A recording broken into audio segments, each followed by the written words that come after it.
नमस्कार विद्यार्थी मित्रांनो, टीसीसी मध्ये तुमचं स्वागत आहे. आपण बघताय applied mathematics chapter number 5 probability distribution. आणि त्याच्यामध्ये आज अत्यंत महत्वाची मेथड म्हणजे आपण पॉइसन डिस्ट्रीब्युशन सॉल्व्ह करणार आहोत. पॉइसन डिस्ट्रीब्युशन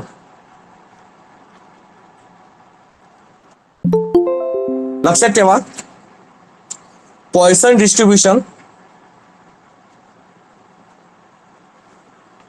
आणि बायनॉमियल डिस्ट्रीब्युशन एकदम क्लोज टू आहात. पॉइसन डिस्ट्रीब्युशन आणि बायनॉमियल डिस्ट्रीब्युशन एकदम क्लोज टू आहात. याचा फॉर्म्युला फक्त एक चेंजेस आहे. P of R is equal to E to the power minus M. सोपा फॉर्म्युला आहे. M to the power R upon R factorial.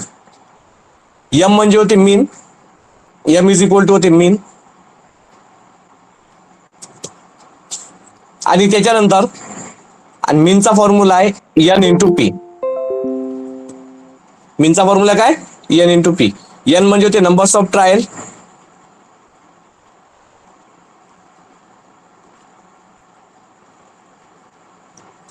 आणि पी म्हणजे होते प्रोबॅबिलिटी. आर म्हणजे होते कंडिशन. हे तर तुम्हाला माहितच आहे.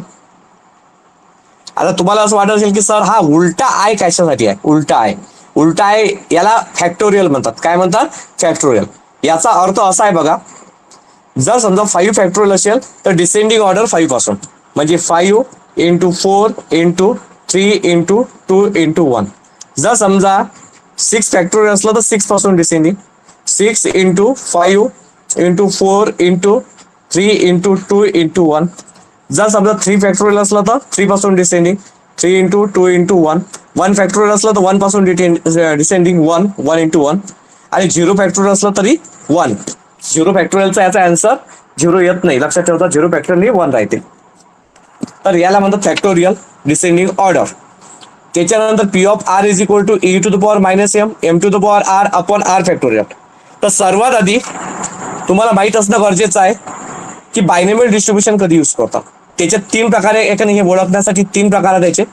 सर्वात पहिला आणि सर्वात महत्वाचा प्रकार असा आहे बायनॉमियल पॉइसन डिस्ट्रीब्युशन ओळखण्याचा. तो म्हणजे की जर समजा याचं नाव आलं, याचं काय आलं? नाव आलं. एक मिनिट. पी ऑफ आर याचं जर समजा नाव आलं, बघा आता प्रकार. बाय युजिंग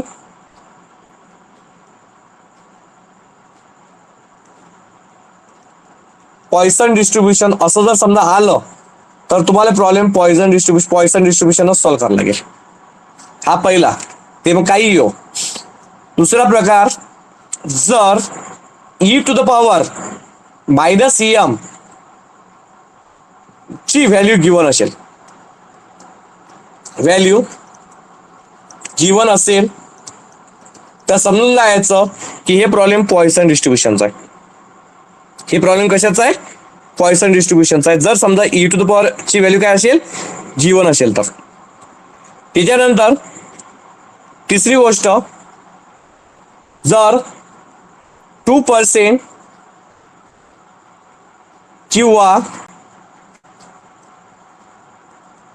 त्याच्यापेक्षा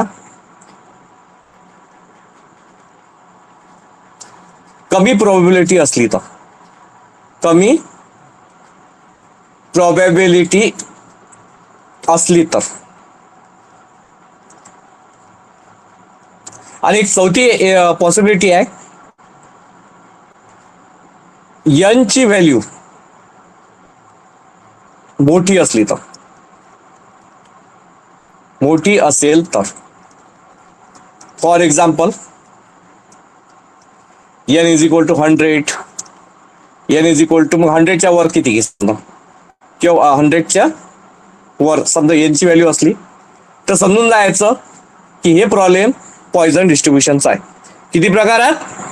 3. पहिला, बाय युजिंग पॉइसन डिस्ट्रीब्युशन असेल तर तुम्ही पॉइसन डिस्ट्रीब्युशन सॉल्व्ह करसाल. जर E to the power minus M ची व्हॅल्यू गिवन असेल तर E to the power minus M न सॉल्व्ह करसाल.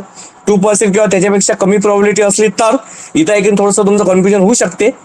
तर पण मग याच्यात ऐकून या लाईनसाठी 3 मध्ये एक चौथा नंबर पण येते याच्यात, एन ची व्हॅल्यू मोठी असेल.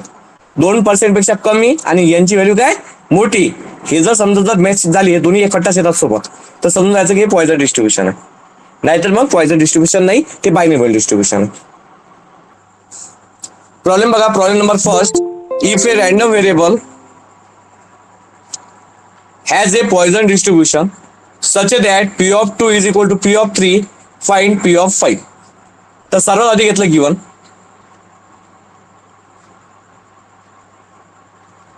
p of 2 is equal to p of 3, p of 2 is equal to p of 3 हे घेतलं गिवन. आता बघा, आता आपल्यापाशी पॉइसनचा फॉर्म्युला आहे. पॉइसनचा फॉर्म्युला असा आहे, by using Poisson distribution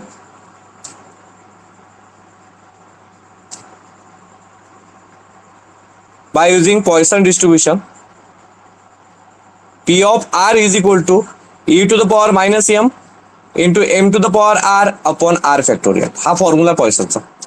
तर ऐकून लक्ष द्या, p च्या अंदर जो पण असते तो r ची व्हॅल्यू असते. ही व्हॅल्यू कायची आहे, r ची व्हॅल्यू. ते तुम्हाला माहित आहे, कारण तुम्ही बायनोमियल डिस्ट्रीब्युशन शिकलेले आहे. सेम तसंच आहे, त्याचाच भाऊ आहे, फक्त फॉर्म्युला बदलला. तर बघा, r ची व्हॅल्यू आहे, तर इथं कसं येणार, e to the power minus m, हा जसाच्या तसाच. m ची व्हॅल्यू काढायची आहे आपल्याला. m to the power r किती आहे 2 अपॉन 2 फॅक्टोरियल. इथं पण same, e to the power minus m into m to the power, आता r ची व्हॅल्यू किती आहे 3 अपॉन 3 फॅक्टोरियल. त्याच्यानंतर बघा, दोन्ही साइडले जे सेम सेम असते ते कॅन्सल होते. e to the power minus m इथं आहे, e to the power minus m इथं आहे, कॅन्सल. इथं m स्क्वेअर आहे, इथं m क्यूब आहे, हा पण कॅन्सल झाला, कारण की 2 m कॅन्सल होऊन जातात. मग आता आला फॅक्टोरियल. 2 फॅक्टोरियल म्हणजे होते 2 इंटू 1, इधर फक्त m राहिला. 3 फॅक्टोरियल म्हणजे होते 3 इंटू 2 इंटू 1, म्हणजे काय आलं 1 upon 2 is equal to m. 3 into 2 किती येते 6, आणि हा 6 अपॉन मध्ये इकडे होते मल्टिप्लाय. तर कसं येणार, 6 divided by 2 is equal to m. तर m ची व्हॅल्यू किती आली, 3 आली. m ची व्हॅल्यू किती आली, 3. आणि आता काय फाइंड करायचं आपल्याला, आता आपल्याला फाइंड करायचं आहे p of 5. p of 5 find करायचं आहे. तर कसं येईल p ऑफ 5, म्हणजे की r ची व्हॅल्यू 5 झाली. आता पॉइसन डिस्ट्रीब्युशनचा फॉर्म्युला लावू, p of r is equal to e to the power minus m, m to the power r upon r factorial. p of 5 find करायचा ना आपल्याला. तर p ऑफ 5, r ची जागी 5, e to the power minus m ची value किती आली 3, इथं 3 to the power 5 upon 5 factorial. Calcium मध्ये बघा ई पण ऑप्शन आहे, तर आणि त्यानंतर फॅक्टोरियलचं पण ऑप्शन आहे. फॅक्टोरियलसाठी एक आणि मोड शिफ्ट डबा लागते, आणि मोड सेटअपच्या खालचं बटन आहे फॅक्टोरियलचं, तर ते फॅक्टोरियल येऊन जाते. हे कॅल्शियम टाका सरळ सरळ, आणि आन्सर सांगा मला किती आहे p ऑफ 5 ची व्हॅल्यू. याचा आन्सर येते 0.100645. हे असं प्रॉब्लेम येणार आहे. आता लक्षात द्या, हे प्रॉब्लेम तुम्ही ट्राय करता. याच्यात m ची व्हॅल्यू 2 येते, आणि त्यानंतर याचा आन्सर येते 0.0902. आता हे कसं आहे, मी पुस्तकामधलं आन्सर चेक केलेलं आहे. गलतीनं आपल्या पुस्तकात बरेचसे प्रिंट मिस्टेक्स आहेत, तर काही सांगता नाही येत. ही येऊ शकते किंवा दुसरं पण येऊ शकते, पण 90% मला असं वाटवलं की हे येऊ शकते आन्सर, कारण m ची व्हॅल्यू किती आहे 2 आहे. तर तसंच आता बघा, प्रॉब्लेम नंबर 3 आता आपण बघणार आहोत. प्रॉब्लेम नंबर 3 असा आहे, a random variable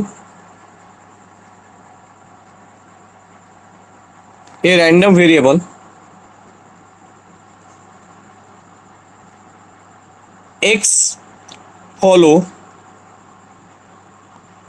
a Poisson distribution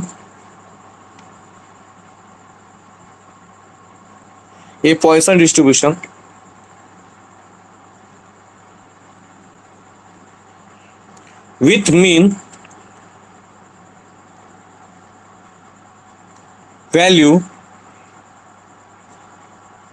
3.4, find p in bracket x is equal to 6. A random variable x follows a Poisson distribution with mean value 3.4, find p of x is equal to 6. तर काय असेल माहित आहे का, मीन किती आहे, मीन आहे 3.4. Find काय करायचं आहे, p of 6, x is equal to 6, हे कन्फ्युजन करायसाठी आहे. तर पी ऑफ 6 फाईन करायचं आपल्याला. तर पीच्या अंदर काय असते सांगा मला. पीच्या आत असते आर. तर आरची व्हॅल्यू किती आली 6 by using poisson distribution. By using poisson distribution. Formula काय. P of R is equal to E to the power minus M into M to the power R upon R factorial. ते P of R ची value किती आहे 6. E to the power M ची value किती आहे 3.4.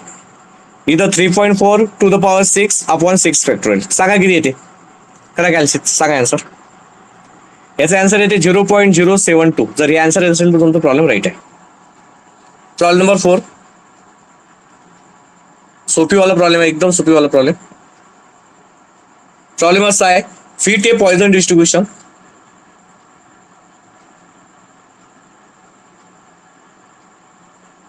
Fit ए poison distribution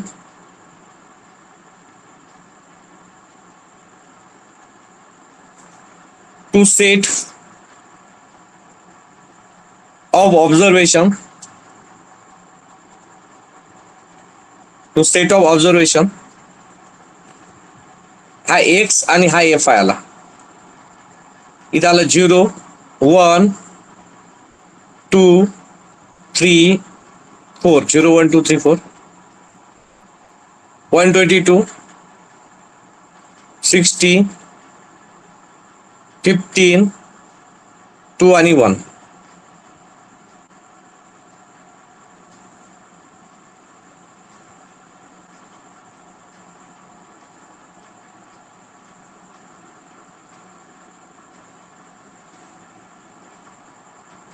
zero 1 2 3 4 आणि F I आहे 122 60 60 15 2 आणि 1. एक्स आय आणि ते घेतला एफ आय. एक्स आय आहे 0 1 2 3 4 0 1 2 3 4.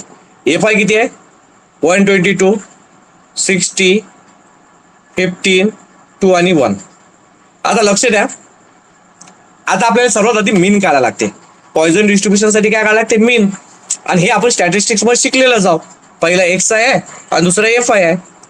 तर आता आपल्याला मीन कशी काढतात तुम्हाला माहितच आहे. आणि या दोघांचा मल्टिप्लाय करसाल. एफ आय एक्स आय करा मल्टिप्लाय. 0 इंटू 122 0 1 इंटू 60 60 15 इंटू 2 30 3 दोन्ही 6 आणि 4 1 4. हे झाला एफ आय एक्स आय. याची सम करा. Sum F I X I 0 plus 60 60 plus 30 होते 90 90 आणि एफ 100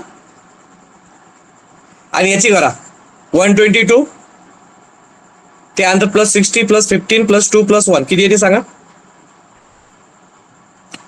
मला असं वाटतं की हा 200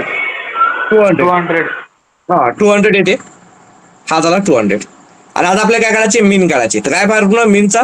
मीन is equal to summation of F I X I upon summation F I. स्टॅटिस्टिक्सचा प्रॉब्लेम फॉर्म्युला आहे ना. म्हणजे की याची म्हणजे वर आली 100 एफ आय एक्स आय 100 आला आणि समेशन एफ आय आला 200. 100 डिवाइडेड बाय 200 म्हणजे किती आलं 0.5. हा 1/2 म्हणजे 0.5 होते. By using poisson distribution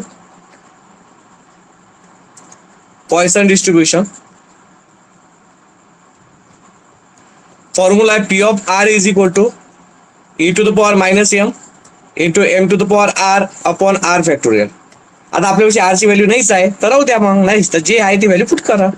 E to the power M ची व्हॅल्यू किती आहे 0.5 into 0.5 to the power R आणि आता आर फॅक्टोरियल. हे झालं याचं फायनल आन्सर. हे काय झालं याचा final answer. Problem is solve.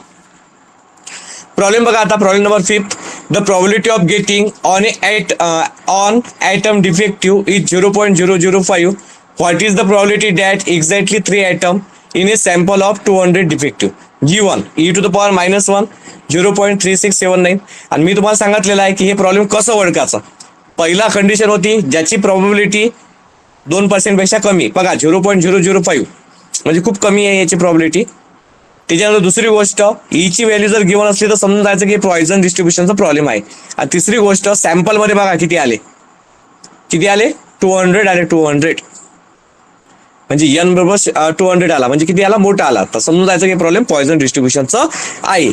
आता कसं सॉल्व्ह करायचं, the probability of getting an item defective, P पहिला प्रॉबिलिटी दिली आहे 0.0005.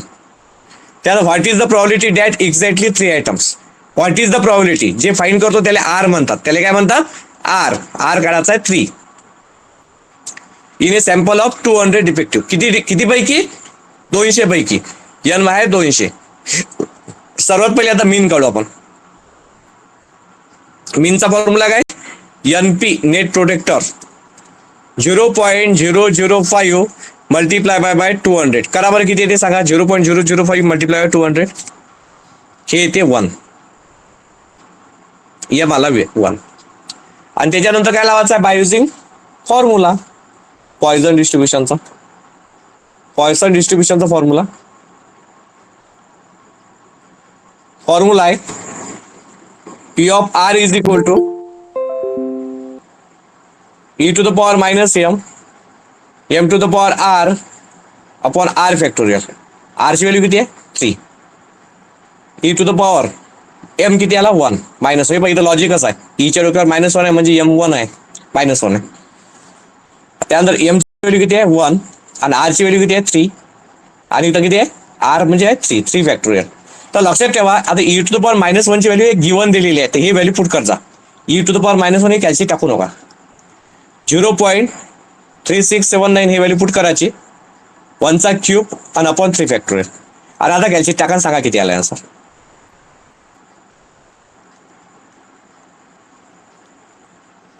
सांगा किती रे याचा आन्सर. एकदम जर समजा तुमचं आलं 0.0613 तर समजून जायचं की तुमचं प्रॉब्लेम हे बरोबर आहे.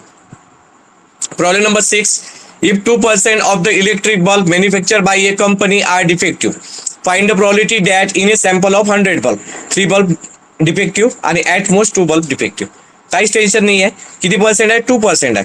आता कसं ओळखलं की हे प्रॉब्लेम पॉइझन डिस्ट्रीब्युशनचा आहे. याच्यात 2 टेक्निक दिलेल्या. पहिली टेक्निक सांगतो मी तुम्हाला की 2% आलेला आहे म्हणजे की पर्सेंट म्हणजे प्रॉबिलिटी एकदम कमी वाली आहे. एक मिनिट,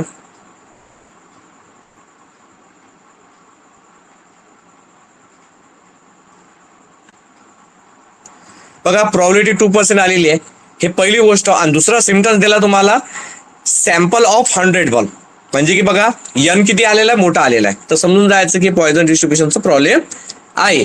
तर पॉइझन डिस्ट्रीब्युशनचा प्रॉब्लेम आहे तर पी इज इक्वल टू 2% आहे. प्रॉबिलिटी दिली ना, तर 2 डिवायडेड बाय 100 करावं लागेल. पर्सेंटेज आला तर 2 डिवायडेड बाय 100 हा झाला पी. त्यानंतर काय मध्ये find the probability that in a sample of 100 bulb N is equal to 100. सर्वात पहिले काय काढू आपण, मीन काढू. तर मीनचा फॉर्म्युला एन पी. एन होते 2 डिवायडेड बाय 100 आणि सॉरी एन आहे 100 आणि पी आहे 2 डिवायडेड बाय 100 मल्टिप्लाय बाय 100. तर 100 गेट कॅन्सल. तर किती आला मग एम, एम आला 2. एम किती आला 2. त्याच्यानंतर पहिलं फाईन करू, पहिली प्रॉबिलिटी 6 मार्काचा प्रॉब्लेम आहे माहिती आहे का. 3 बल्ब आर डिफेक्टिव्ह.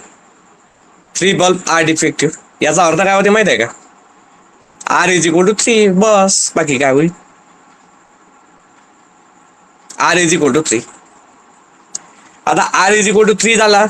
पॉइझन डिस्ट्रीब्युशनचा फॉर्म्युला काय, P of R is equal to E to the power -m into M to the power R upon R factorial. Value put up करू. आर ची व्हॅल्यू आहे 3, P of R E to the power M ची value किती आली, M ची value किती आली 2 two to the power R ची व्हॅल्यू आली 3 अपॉन 3 फॅक्टोरियल. सांगा पी ऑफ 3 किती येते. तुम्ही सांगेपर्यंत मी तुम्हाला याचा आन्सर सांगून देतो. 0.1804 याचा आन्सर येते. हे झालं पहिलं. तसंच सेकंड सांगितलं होतं त्यानं at most 2 bulb will be defective. तर याचा अर्थ असा होते at most 2 bulbs are defective म्हणजे मोस्ट हा वर्ड आला. फॉर्म्युला काय आपल्याविषयी? 0 to condition, P of 0, P of 1 आणि पी ऑफ 2. 3 वेळा फॉर्म्युला टाकायला लागेल. काय formula? E to the power minus M. M किती आहे? 2 आहे. -2. 2 to the पॉवर आर ची व्हॅल्यू पहिली 0, 0 factorial, plus E to the power minus M -2. 2 to the power R ची value 1, 1 factorial, plus E to the power -2, 2 to the power 2, 2 factorial. झालं. हे घ्यायची टाका आणि उत्तर काढा. ॲन्सर येते याचं 0.6765. Problem is solve. एक वेळा again repeat. If 2% of the electric bulb manufactured by a company are defective, find the probability that in a sample of 100 bulb, number first 3 bulbs are defective, number second at most 2 bulb will be defective. 2% आला म्हणजे तो P असते. P is equal to 2 divided by 100 आणि मग 2 divided by 100 percentage म्हटलं तर dividing by 100. In a electric bulb manufacture by a company are defective. बरं, find the probability that sample of 100 bulb. तर एन इज इक्वल टू किती आला? 100. N is equal to 100 आला. Sample of 100 bulb. नंतर काय म्हणते? Find the probability 3 bulbs are defective. पहिली M काढला. M is equal to N P formula आहे. एन आहे 2 डिवाइडेड बाय 100 आणि पी किती आहे? अरे सॉरी, एन आहे 100 आणि पी किती आहे? 2 divided by 100. 100 get cancel. M is equal to 2. Number first, 3 bulbs are defective. P in bracket 3 bulbs are defective. R ची value 3. P of R is equal to e to the power minus m, m to the power r upon r factorial. तर simple आहे. R ची value 3, m ची value 2, m ची value 2 आणि r ची value 3. Value put up केली आणि answer आलं 0.1804. Number second, at most 2 bulb are defective. P of 0 plus P of 1 plus P of 2. तर बस हे आर ची व्हॅल्यू फक्त चेंज झाली. 0, 1 आणि 2. 2 फॅक्टोरियल, 1 फॅक्टोरियल, 0 फॅक्टोरियल. कॅल्शियम टाकलं, आन्सर आलं 0.6765. Problem is solve. बघा आता problem number 7. A firm produce article of which 0.1% are defective out of 500 article. If the whole seller purchase 100 such cases, how many can be expected to have 1 defective. आणि याच्यामध्ये काही एक given पण दिलेला आहे. E to the power minus 0.5 is equal to 0.6065 हे value given दिलेली आहे. तर या व्हॅल्यूचा यूज करायचा. समजून मग आता ही ईची व्हॅल्यू आली तर समजून जायचं की प्रॉब्लेम पॉइजन डिस्ट्रीब्युशनचाच आहे. प्रॉब्लेम मध्ये काय म्हणते बघा, a firm produce the article which 0.1% is defective. आणि बघा 0.1% आहे. 0.1% म्हणजे होते डिवाइडिंग बाय 100. मग आउट ऑफ 500 आर्टिकल, किती आर्टिकल्स आहेत? 500. तर एन इज इक्वल टू 500 मिळेल. त्याचा काही प्रॉब्लेमच नाहीये. आणि कन्फ्युजन झालंय तर या दोघांचा मल्टिप्लाय 0.5 आले पाहिजे. पाहू आता येते की नाही. पा इथे ईची व्हॅल्यू आहे ना, ती एम ची व्हॅल्यू असते. M is equal to N P. N आहे 500 मल्टिप्लाय बाय 0.1 डिवायडेड बाय 100. जर याचा मल्टिप्लाय केला 0 0 कॅन्सल, 5 इंटू 0.1 म्हणजे 0.5 आला आन्सर. बरोबर आहे. मग काय म्हणते, अशी किती केसेस झाल्या म्हणते? If wholesaler purchase 100 such cases, how many can be expected 1 defective. How many can be expected 1 defective. तर इथं सर्वात पहिले 1 डिफेक्टिव्हची प्रोबॅबिलिटी काढून घेऊ. आता 1 डिफेक्टिव्ह म्हणजे होते आर ची व्हॅल्यू 1. फॉर्म्युला अप्लाय केला. P of R is equal to E to the power minus M into M to the power R upon R factorial. तर आर ची व्हॅल्यू 1 आहे. E to the power minus M ची value किती आहे? 0.5.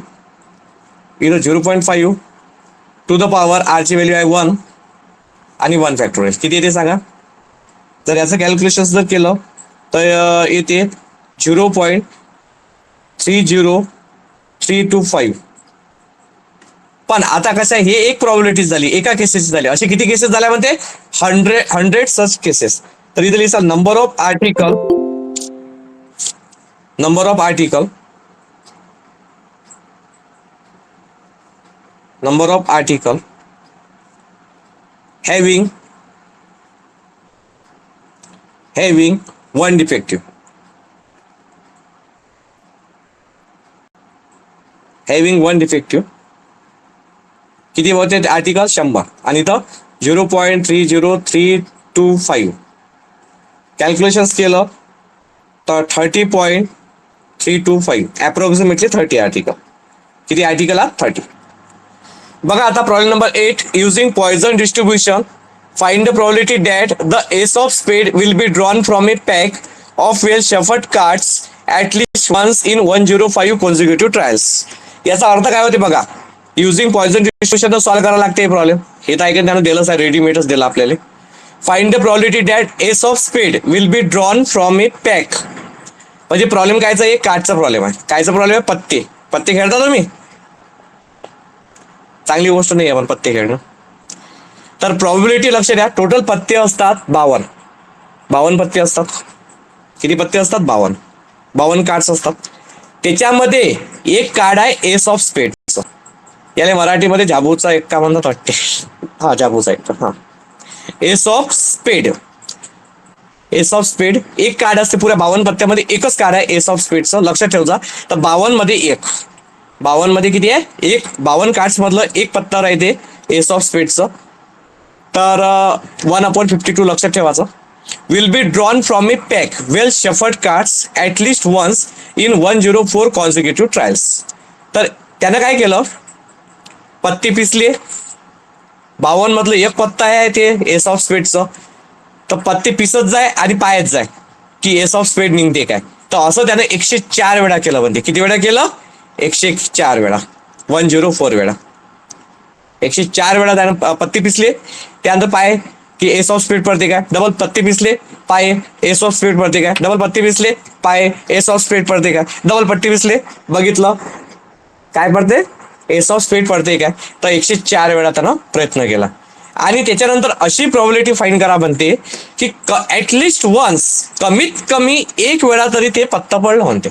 Cards एक वेळा तरी ते पत्ते आपलं काय कार्ड्स असते तो ड्रॉन केला. कमीत कमी एक वेळा. At least once. तर सर्वात पहिले मीन काढून टाकू आपण. मीनचा फॉर्म्युला काय? N P. एन किती आहे? 104. पी किती आहे? 1/52. 104 डिवायडेड बाय 52 म्हणजे किती येते? 2. मीन आला 2. त्यानंतर बघा आता मीन झाला. आता त्याला काय म्हणते? At least once. प्रॉबिलिटी आपल्याला फाइंड करायची आहे. At least once card of the ace of spade. Ace of spade at least. आणि आता मी तुम्हाला सांगितलेलंच आहे की ॲटलिस्ट हा शब्द आला तर फॉर्म्युला काय आपल्यापाशी सांगा बरं. कोणाला माहित आहे का? ॲटलिस्ट हा शब्द आला तर फॉर्म्युला काय? फॉर्म्युला आहे कंडिशन टू यन. काय फॉर्म्युला आहे? कंडिशन टू यन. कंडिशन कितीची आहे? 1 ची. म्हणजे P of 1 plus P of 2 plus P of 3 असं तर 1104 वेळा. सो ऑन कंटिन्यू 104 पर्यंत. मग तुम्ही एवढ्या वेळा फॉर्म्युला अप्लाय करसाल काय? पहिली आरची व्हॅल्यू 1, मग आरची व्हॅल्यू 2, आरची व्हॅल्यू 3 नाही. मग इथं आपण कॉम्प्लिमेंट यूज करू. काय यूज करू? कॉम्प्लिमेंट. तर ऑर 1 मायनस 1 च्या आधी सांगा बरं कोणता नंबर येते? 1 च्या आधी 0 येते. 1 मायनस पी ऑफ 0. हे जर समजा तुम्ही कॉम्प्लिमेंट इथे यूज करसाल तर याचा आन्सर भेटून जाते. तर 1 मायनस आणि आता घेऊ आपण पॉइझन. पायजा घेसाल.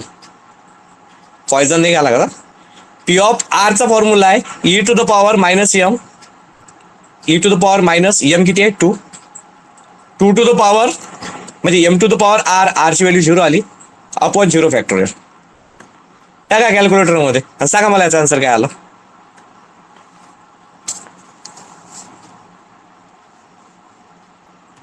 लक्षात ठेवता पॉइझनचा फॉर्म्युला काय आपला?